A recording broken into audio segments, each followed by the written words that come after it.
Okay, in addition to that, one more for you here. The more I live, the more I deal with nuance. I just looked at Rosianna's tweet. She tweeted, "As a child, you're told everything is such an easy binary, a good choice or a bad choice. But what about the kind of, worst best choices?"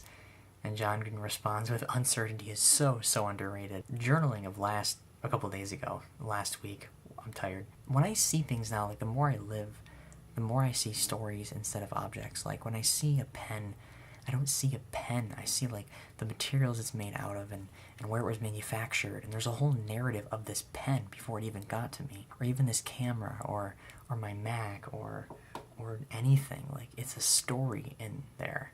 And maybe that's part of me wanting to imagine things complexly and be curious about them instead of just labeling them and saying, "Oh, now I understand it. There's the thing."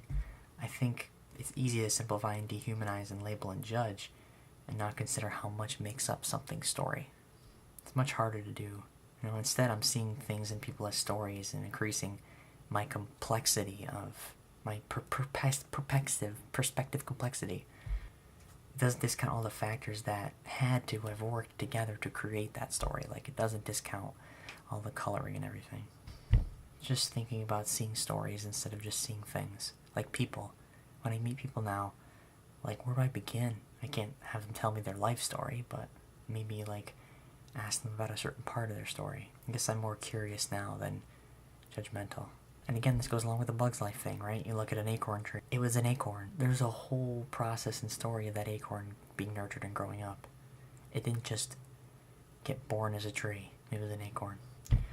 Woot. Okay, that's all. My batteries still work. My battery's gonna die. Yeah, that's all for today. Everybody, Polka. See you guys.